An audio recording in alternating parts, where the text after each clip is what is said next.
Welcome to Sarder TV, an idea-sharing platform founded by Russell Sarder, author, investor, and CEO at Netcom Learning. We're excited to have Rich Karlgaard join us today. Rich is the author of the book Late Bloomers, The Power of Patience in a World Obsessed with Early Achievement, and he's here to tell us more. Rich, thank you so much for joining us today. It's great to have you here. Thanks for welcoming me. Okay, so start off by telling us a little bit about yourself. Your background, your education, what you're doing today. Yeah, well, I'm the publisher of Forbes. I've been the publisher of Forbes since 1998. I've been at Forbes since 1992. I'm based not in the New York area, but Silicon Valley. And the reason why that is so is back in the late 80s, a friend of mine and I started what became known as Silicon Valley's first business magazine. The first business magazine, there were trade magazines around technology, but there wasn't a business magazine that looked at startups, venture capital firms, investment banks, the process of going public, what was it all like from the inside. And it caught the attention of Steve Forbes, among others, and Steve came out to visit us and didn't like the looks of our balance sheet and P&L, so he hired me instead to start a magazine called Forbes ASAP, which was about the future. How should business people think about technology and what it's going to bring? It came in a plastic bag with regular issues of Forbes 6 times a year. And then in 1998, I became publisher, but in a different role than most publishers have. If you see the word publisher, it's usually the person that's charged of business, the business side of the operation, revenue, circulation, all those kinds of things. And Steve and his brothers, thank God, didn't put me in that kind of a role. I wouldn't have had credibility leading a sales force, even though I love making sales calls. I don't like the quota part of it. And of course, that's what real sales is all about. So I had a column, and I do a lot of public appearances for Forbes, which I still do, speeches, panels. I MC our annual Forbes Global CEO Conference in Asia. So a variety of things. Wonderful. So my next question actually was, tell us a little bit about your role as publisher of Forbes. Well, that's it. I suppose if it was a more accurate title, it would be editor-at-large. People who have, when you see editor-at-large, it's usually somebody who ran a big part of the editorial operation, and they're getting toward the end of the career, but the company still wants them around, and they become a kind of floating ambassador. Writing, you have to be a good writer to be an editor-at-large, because the editors have to trust you that you're going to go out and talk to the right people and get the right stories. And I play more of that role. Steve Forbes himself plays that primary role. He doesn't edit the magazine, though he's editor-in-chief. He's the ambassador with his name on the company and the name on the magazine, who is on TV all the time, giving speeches all the time, writing his column in Forbes. Tell us who would benefit from reading your book. Do you identify yourself as a late bloomer? When I ask that question to people, even people who achieved big and early oftentimes relate to this idea that they're a late bloomer, because I had a roommate in college named Bob, and Bob was Phi Beta Kappa in his junior year. He went to Stanford Law School. He became a very successful Silicon Valley lawyer.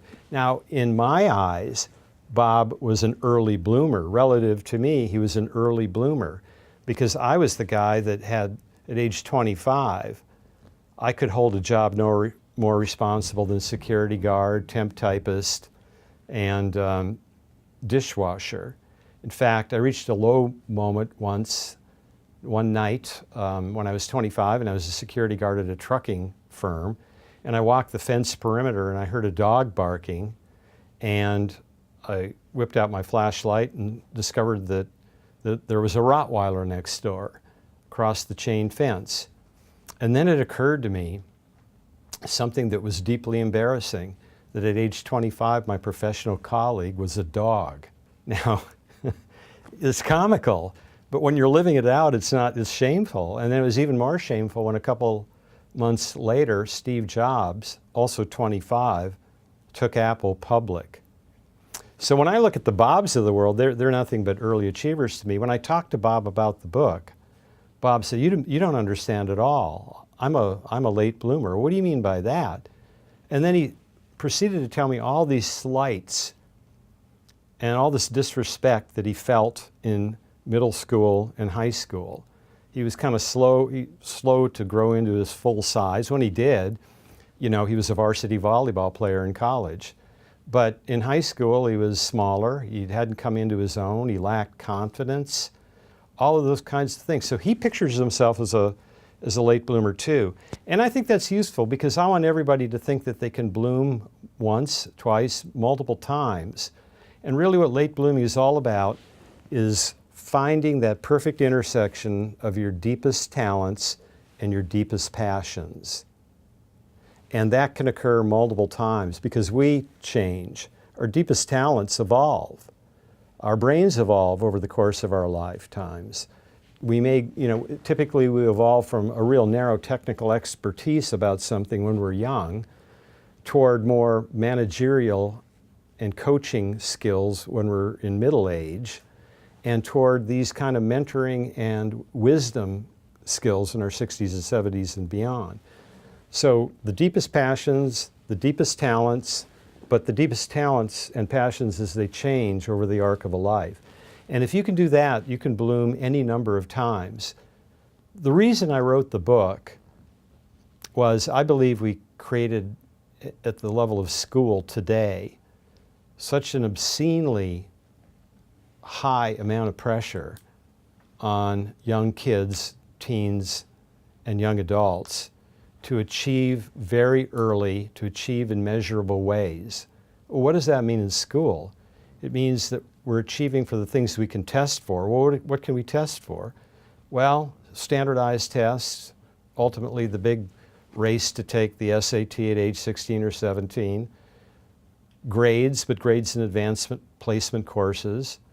And because we measure those, we tend to overvalue those, and we completely ignore the much deeper reservoir of skills that human beings have, all kinds of skills.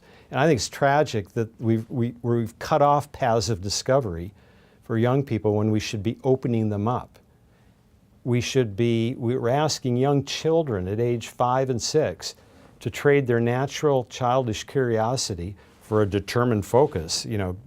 We give kids that young homework. It's insane. It's not producing the results that educators had hoped.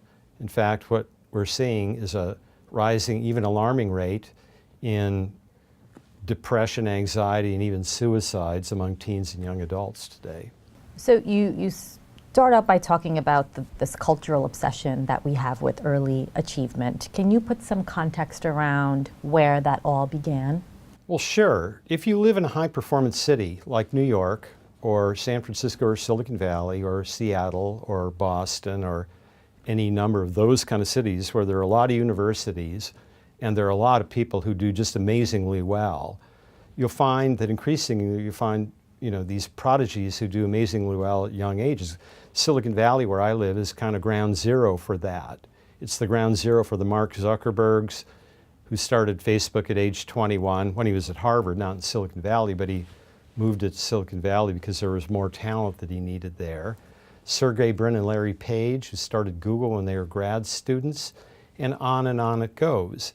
Now, the most valuable companies in the United States right now are Microsoft, Apple, Amazon, Google, and Facebook. You might throw Berkshire Hathaway in there, but that's more of a financial management company, Warren Buffett's company. So if you look at the 5 peer companies that are most valuable, you know what they all have in common? At least one of the founders of those companies scored a perfect 800 on their math SATs. Gates at Microsoft, both Brin and Page at Google, Jeff Bezos at Amazon got a perfect SAT score, as did Mark Zuckerberg. And Bill Gates, 800 on his math, 790 on his verbal. And Apple, you don't think of Steve Jobs as being that kind of student, but Steve Wozniak scored 800 on his math SAT. That has kind of set in motion that, that's what you have to have. At these companies, you've got to have the highest IQs as demonstrated by these standardized tests, and that's how you really create innovation. And that's had a trickle-down effect. into the school system and everything else, where we're pushing kids to show that they can be very good, because both in technology and high-end financial services, such as exist in New York, those kind of companies, the Goldman Sachses, the Morgan Stanleys, the hedge funds, who do they screen for when somebody's trying to get a first job? You know, it's not going to be the state college. It's not going to be the small liberal arts college. It's going to be some pretty high performance college where the person excelled and where they really have that kind of confidence that early bloomers tend to have. Why do early bloomers tend to have confidence? Were they born with confidence? My theory is that they were validated early and often because they did well in a sorting mechanism that recognized their skills. What if you're the kid for whom the sorting mechanism reveals your weaknesses? You know, you're the kid who can't pay attention in school. You're the kid that is given Ritalin simply because you can't sit still. 95% of the Ritalin prescriptions in the world are given to American kids. That's immoral. That's horrible. It's almost as if we've turned a Harvard rejection into a clinical disease. Because why else would you give these kids Ritalin to make them sit in a chair and learn when their curiosity and their emotions are screaming to do something else? So somebody could be the greatest carpenter that their city has ever produced. And will that kid get recognized today if they're not exposed to that? Probably not. They'll probably be considered the dummy who didn't do well in tests and grades. Tell us why this type of focus on early achievement is detrimental to most of the population. I talked to a fabulous woman named Carol Dweck. Carol Dweck wrote a best-selling book called Mindset in 2006. And she teaches psychology at Stanford, and she has a freshman course. And she told me when I interviewed her, she got very serious. She put her hands on the table and leaned across and looked at me and said, the kids that I see at Stanford today, who, by the way, got through, only a 3% admissions rate at Stanford today, in every respect, these kids are on the early achievement track, right? And she said they're exhausted and brittle, and they don't want to mar their perfect records. That's kind of a bad starting. That's not what it was supposed to be all about. Kids should be jumping for joy that they got into a university like Stanford. Now they're terrified that they're going to be held to even more pressure and their shoulders are tight and they don't want to experiment. What kind of an adult is that person going to be? And employers don't like it either. Fortune magazine, our lovely competitor Fortune, did a cover story in 2017 in their annual Best Places to Work issue. And they asked CEOs of tech companies and biotech companies, what do you value most in employees? The word that came up most often was curiosity, and then followed by words like resilience, compassion, communication skills, leadership skills. And you go, you're not screening for those kind of employees. Are you just waiting for them to be revealed randomly, And so those are great late bloomer skills, but they're not skills that get surfaced by standardized tests in school as we see it today. Some of them will surface in extracurriculars, like sports. Certainly resilience will surface in sports or other extracurriculars, courage, leadership, some of those things, which is why some employers are savvy enough to like people who've excelled in extracurriculars. Bravo for them.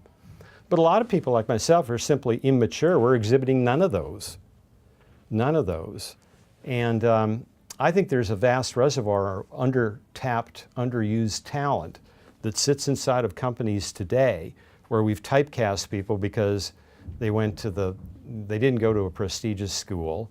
They just don't get the same respect. They're working hard, they're producing good work, but they're typecast for who they were early. And then, others of the dysfunctions that this early bloomer obsession have caused, I mentioned the rising rates of anxiety, depression, and even sadly, suicide. So you mentioned sports as an example, and sports being one area where early blooming could be to a person's advantage, right? But there are some changes in the way we pick and how early these athletes are now picked. Oh, we're pushing it upstream at an unbelievable rate. So a kid just simply can't wander into basketball tryout day in high school and say, gee, I've always wanted to play basketball. Even if they have some talent, it's very likely that they're going to be competing against kids to make a spot on the team who've played organized basketball for up to 10 years. Football, the same thing.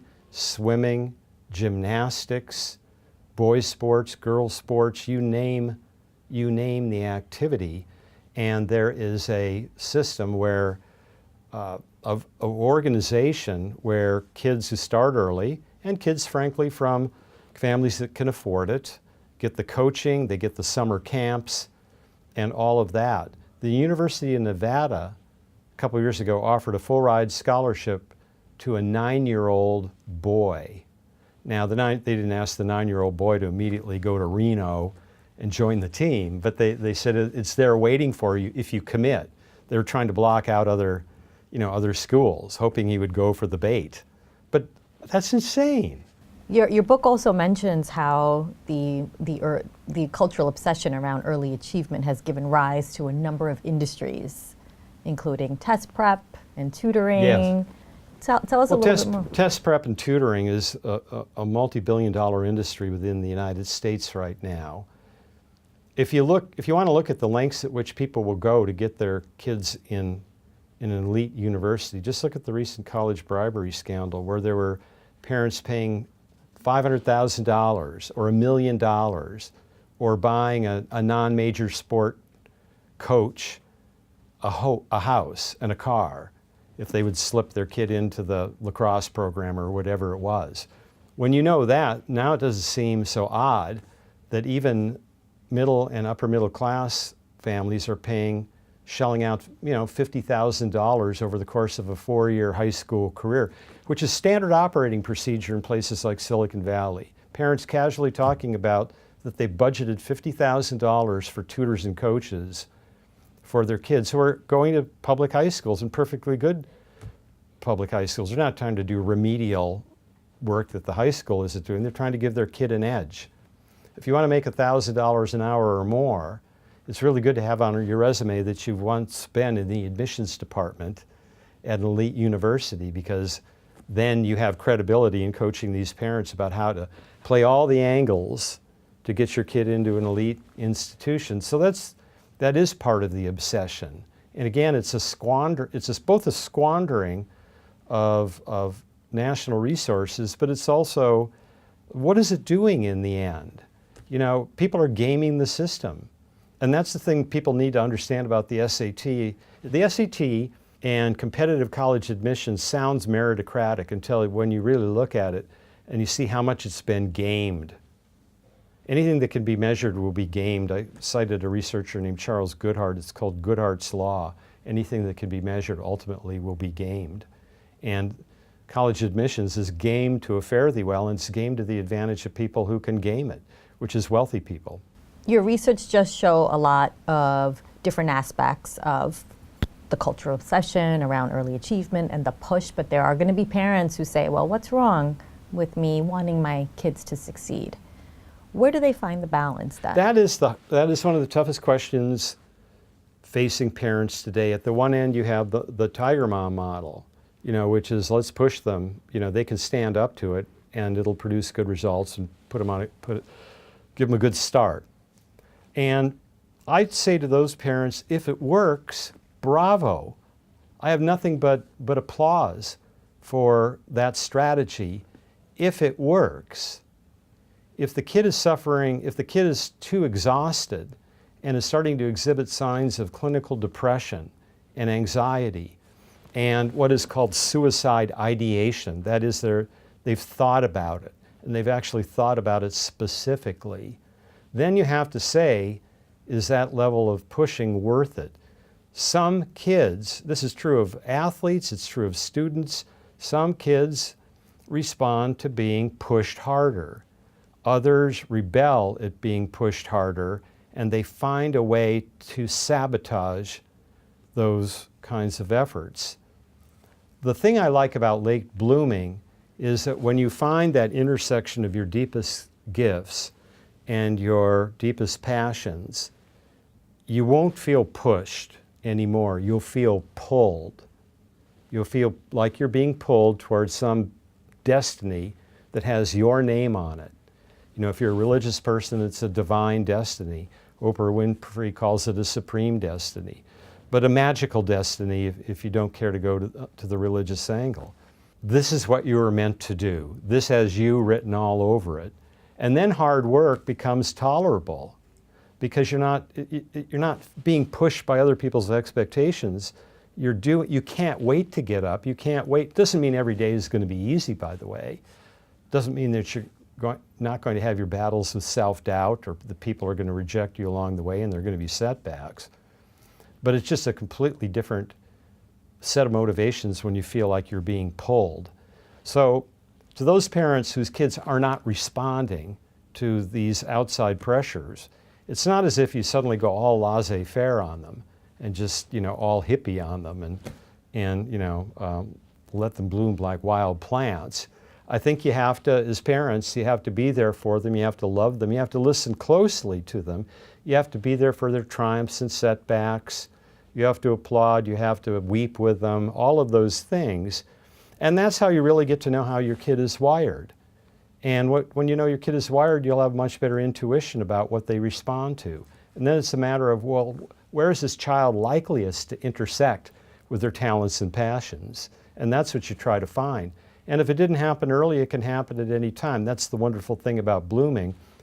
And I believe that as we look forward into the future and technology becomes more disruptive and it wipes out industries and wipes out careers at a faster rate, then the habit of knowing how to bloom, of knowing how to get on a journey of discovery, finding that perfect intersection of talents and passions becomes vital for all of us. Because a lot of us, whether we want to or not, are going to be in a position where we're going to have to reinvent ourselves. And if we merely try to go back and do what we did, this is, by the way, this is a discovery of a woman named Carol Fishman Cohen. She was an early achiever who was an honor student, valedictorian as an undergrad, went to Harvard Business School, went to work for an investment bank and made partner. That is early achiever written all over it, right? And then at age 30, she stopped out, had 4 children, took 12 years to raise them and get them going, and then thought, well, it's time to get back into investment banking. And she was greeted with a kind of, who are you? And the assumption that her skills were outdated. And the assumption was whatever she said, mentally she was still on the mommy track or whatever it was. All the prejudices that women who are returning to the workforce feel. So she started an organization called iRelaunch and had to do with return to work parents, mainly women, mainly mothers, and it was, she was motivated that if she felt, what she was surprised to feel was, in addition to how difficult it was, is how easily her confidence, which was formerly very abundant, how it shattered. And so she started a support group called iRelaunch. It's a business, and you join this iRelaunch, and you get coaching and peer-to-peer counseling and mentorship and all of this, returning to the workforce. And one of her big conclusions is don't go back and try to do what you did, because you yourself have changed. You've gone from maybe a technical expert to this more generalist as you age. That's just sort of a natural evolution. So if you left at 30 and come back at 42, you're a different person. You have executive skills and negotiation skills that you learned being a parent. Figure out a way to now transfer that. You might have to do it first by serving on the board of a nonprofit just to get back in the groove, and then you can prove it. A lot of women think that they can go straight from being a mother with all those executive skills that being a mother entails and convince employers. And I wish employers are more enlightened about that, but the problem is these women are competing against other women who don't have holes in their resume. So what Carol has done is figure out, well, how to get back. Maybe it's a 1 or 2 or 3 step process. How to get back your confidence. How to do even the little stuff that trips people up. You've been out for 12 years? Well, there's this thing called workflow apps. A lot of companies use those. You're going to have to create your own PowerPoints, even if you're executive today, or whatever you use for slide presentations. The world has kind of changed that way. And it's really pretty easy to master, but it'll look like an insurmountable barrier when you come back in after 12 years or 10 years or whatever it is. I think that's a wonderful thing, and that piece of advice, you are no longer what you were, but in many ways you're better, so let's go with that flow. What are some of the other ramifications, say economically or politically, to this phenomenon? Well, economically, the largest generation is now in the workforce, the millennials. I mean, the first generation bigger than the baby boom generation. And millennials are struggling. They're struggling because of all these early blooming pressures left the vast majority of them in a state of self-doubt about their capabilities. And then you add the very real fact that many of them were just getting going or just coming into the workforce, and then the 2008, 2009 recession, and the aftermath of a pretty slow growth period, which along with the automation of more and more jobs meant that those jobs weren't there for them, and the paths to promotion were harder to get. So I interviewed Michael Milken recently, and we were talking about that. We have a $1.5 trillion student debt problem. Now, when people debate student debt, it just like quickly devolves into the right of center is this, view is this, and the left of center is that.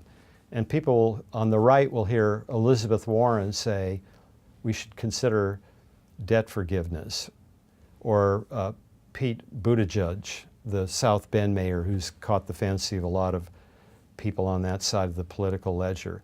And the conservatives will just immediately say, nah, if Elizabeth Warren's for it, it must be socialism.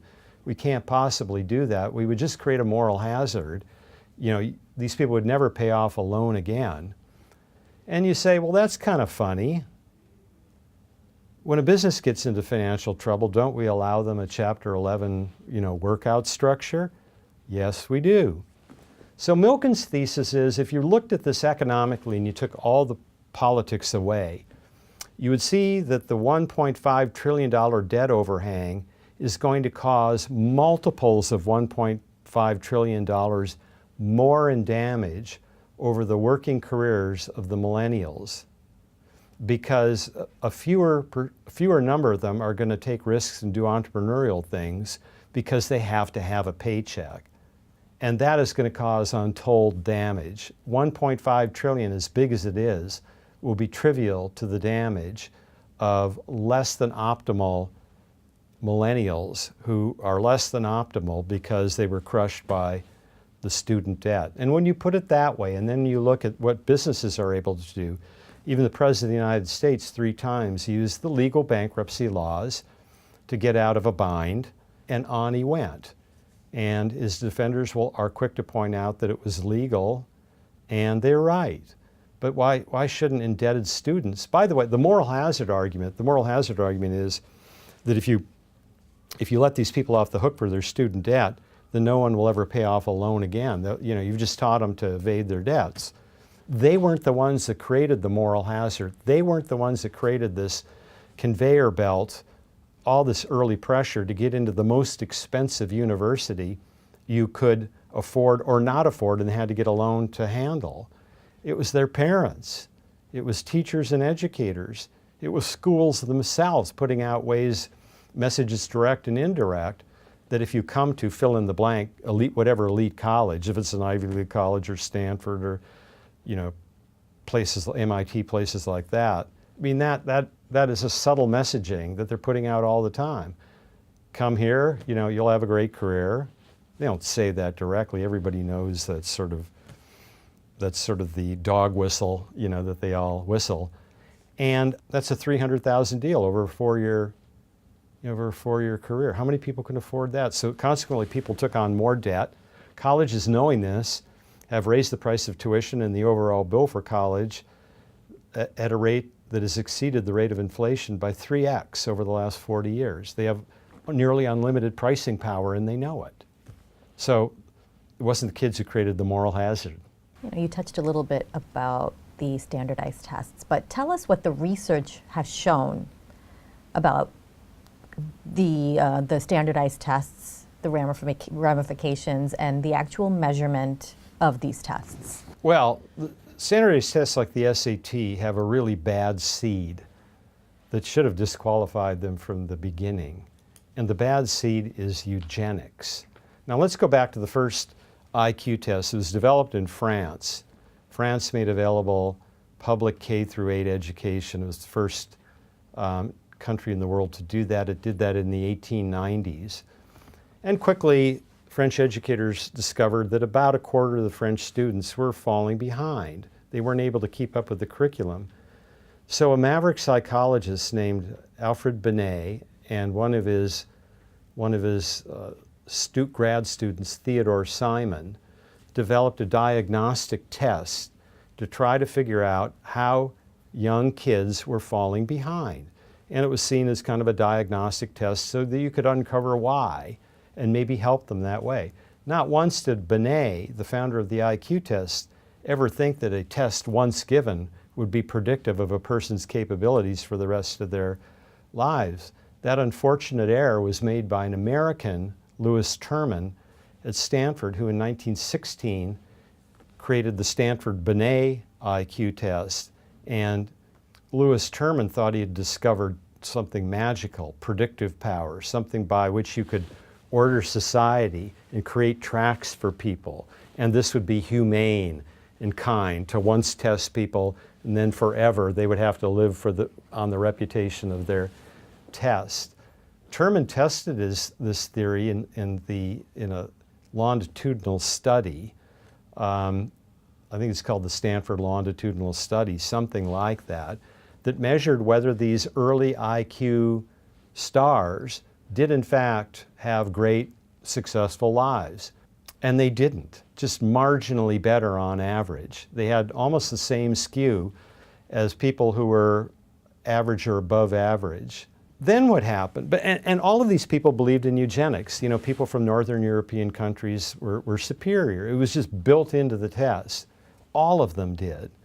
It's a scandal about that era of science in the United States. Well, a guy named Carl Brigham out of Princeton in 1926 adapted the IQ test, and it became the Scholastic Aptitude Test. And Brigham was part of the eugenics movement. But Brigham, shortly before he died, had a profound change of heart. And he said in 1934, shortly before he died, that he believed we, the test creators, had committed a grave sin. He called it a sin. And that all this predicts is what he said is what a kid has been exposed to, not their native intelligence. So the SAT test might have died a death then, tainted by eugenics, but it was rescued not by eugenicists, it was rescued by a couple of FDR-era liberal reformers, James Conant, the incoming president of Harvard, and one of his deans. Conant was not from the aristocratic class. He was sort of the first president of Harvard not from the aristocratic class. And it bothered him on a fundamental level that in the midst of the Great Depression of the 30s, when people were standing in soup lines and there was 25% unemployment, that the old money rich, who were largely untainted by the stock market crash, or less damaged anyway, the old money rich and their kids were coming to Harvard and they were not turning up for class. They would live in Boston, they would go to debutante balls, and then they would hire tutors to push their sorry behinds over the finish line at test time. That's how they got through Harvard, and he was outraged at that. And he saw the SAT as a meritocratic weapon against the aristocracy.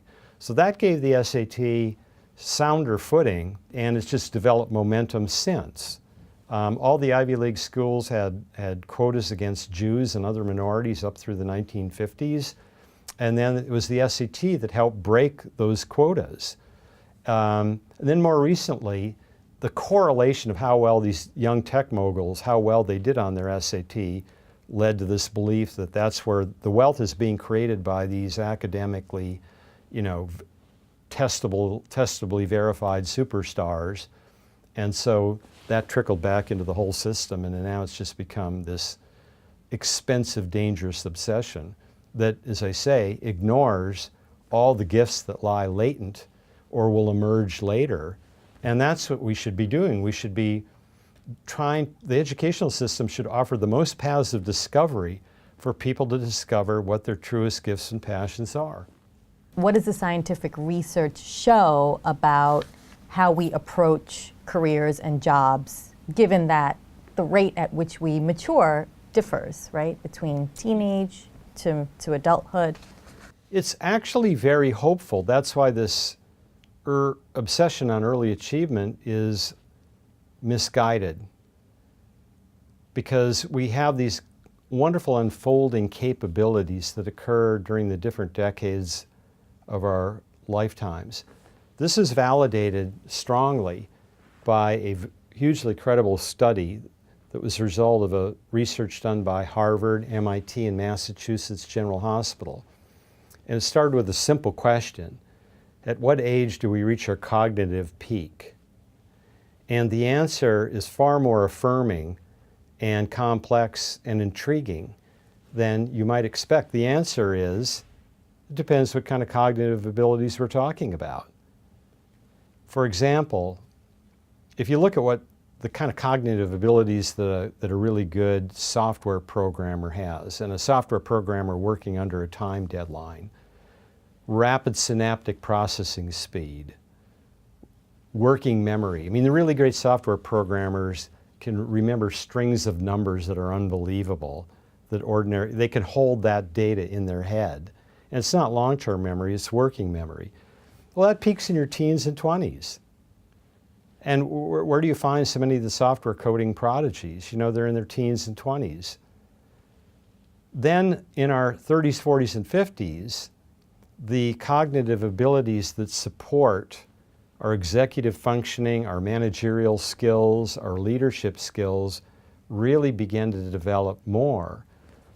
And then in our late middle age and early older age, the whole skills that support this notion of wisdom begin to develop. I got a great definition of wisdom from a woman named Julie Sweet, who's the CEO of Accenture North America. And she said, every great manager has to cultivate wisdom. That really being a good CEO is knowing how to live amidst ambiguity.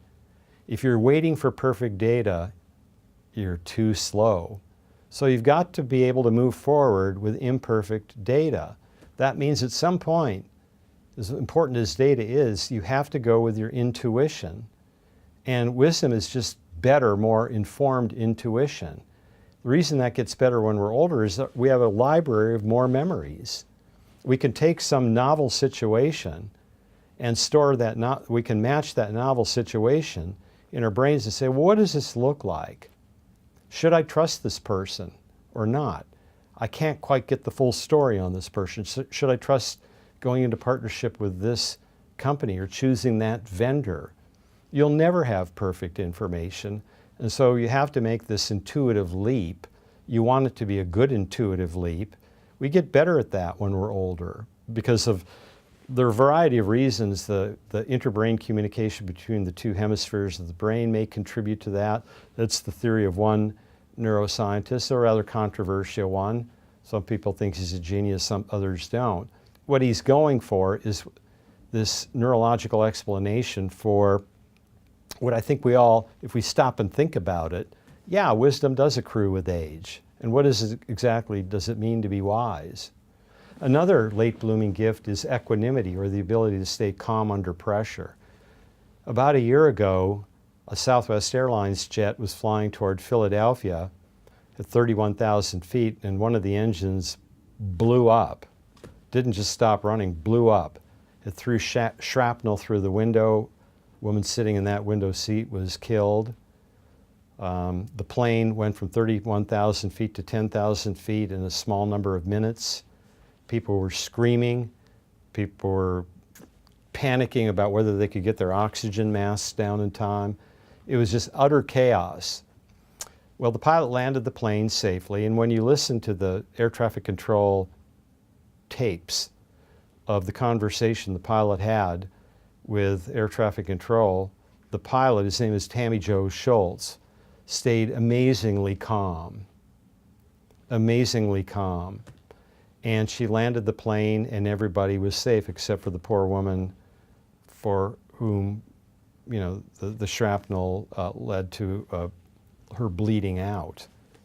And Tammy Jo Schultz was 56 when she landed that plane in those circumstances.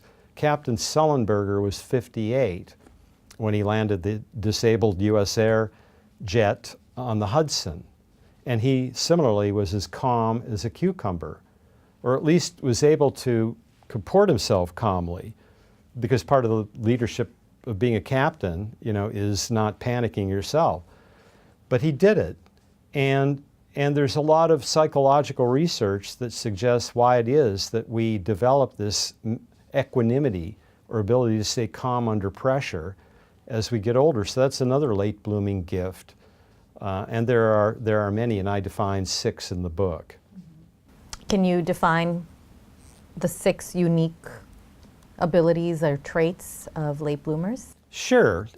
Curiosity, resilience, this equanimity, this creative insight, and that is creative, what I would call creative yield is another way to put it. That is, we have more raw creativity in our brain. Our brain generates more raw, random creative ideas when we're young, but useful creativity that we're able to now match up against the library of other memories in our brain as we get older. Aha, this creative insight I have will actually be useful, and this one will be more on the fun nature, the fun side of the equation.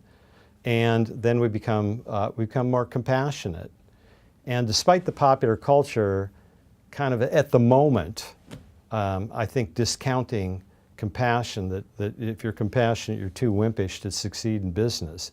You got to be that person who doesn't give an F. You've got to be. You think about all the book titles that are out there. You think of some of the political leadership where compassion isn't high on the list of attributes, and it all has created this idea.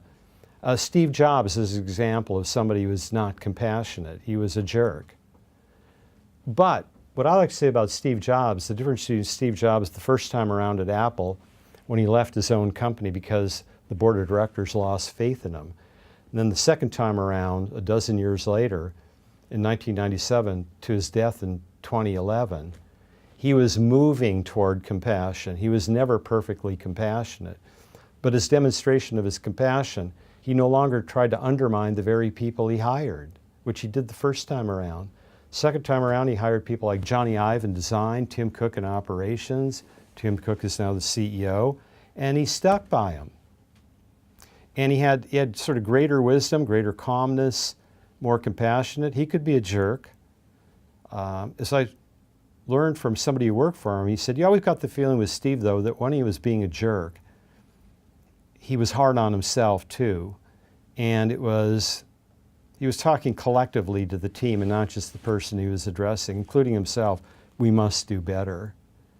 And whatever it was, people perceived that he was a much greater leader. And in fact, he was a much greater CEO the second time around. So he was imperfectly compassionate, I suppose, as we all are. Let's just say he had a slower start. He was farther down the compassionate spectrum. But he was steadily moving in the right direction through his life, and unfortunately died of cancer in 2011. So then what needs to change about our education system so that we're not stifling late bloomers? I think there are many good examples from around the world of things we might try and at least run experiments on. For example, Finland starts kids later in school, age 7. And in fact, it highly discourages teaching kids formally writing and reading and I think math. It's not going to tell parents they can't do it, but they really believe that there's more to be gained by letting kids be kids when their brains are most plastic. That's how they develop independence. That's how they develop, their own mind. That's how they develop their curiosity. You don't want to squelch it. You don't want to ask these little kids to trade their curiosity for some determined focus, all worshiping at the altar of test scores and super grades and great college admissions 15 years later. I think I'd like to see a revival of the skilled trades track in public high schools. Only 1 out of 20 public high schools even offers what we used to call shop class. But there's so many fascinating skilled trade jobs out there, made popular by Mike Rowe and his Dirty Jobs and others. Welding and HVAC and jobs like that, they're becoming pretty technologically sophisticated. They pay pretty darn well. I mean, kids with 18 months of education can make 6-figure salaries. And it's a great track, and you're not trapped in that. If you decide it's too dirty or a dangerous job, then you can always go back to school. Well, consider somebody who decided to be a welder at 18, and then at age 28, no longer, could see that maybe is a little wearing on the body and decided to become a civil engineer. That through the course of welding was exposed to a lot of big construction projects and thought that would be cool. And now you see when they go to college, they know what they want to do. They're probably not going to overpay for their education. They're going to do it through community college. They're going to do it through however they can do it. They want to do it fast. They want to do it with a sense of where they want to be at the end of that. And who wouldn't want that kind of an employee? Because here you have somebody with a college degree in civil engineering who also knows what it's like to get hands dirty building things. That's a great skill. So I think we need to revive the skilled trade track. I've become a strong believer in gap years. Why rush off to college right away? Why not go on a 2-year adventure or a church mission or something like that? As long as the parent isn't writing checks to support the kid in 2 years of endless partying, a lot of good can come from taking gap years. You can also take a gap year, as many do, between the sophomore and junior years.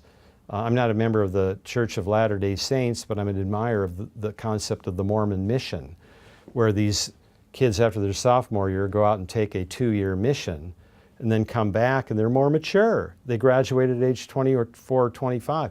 I think we should at least open a discussion about mandatory military service, and if you're opposed to military service, we'll call it civilian service. So there are 2 tracks for people. The countries that have that, like Israel, Switzerland, Singapore, and others, tend to have much better outcomes for their young adults. Less drinking, less crime, all those kinds of things that are kind of rampant in places, similarly affluent countries that don't have it, like the UK and the US. So I'm a big believer in community colleges. Since colleges are so expensive and since you can always transfer, why not for the first 2 years kind of explore what you want to be at a low cost?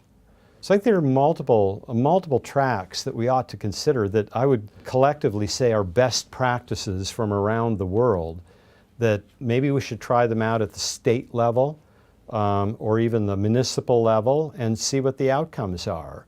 Maybe they won't scale up to a country of 330 million as diverse as we are. Maybe we're just too big and unwieldy for them to work. But they could work and the benefits would be immense. Rich, this was great insights that you've provided for us, and we thank you so much for joining us today. Well, thank you. I'm honored to be here. We'll see you next time on Sarder TV.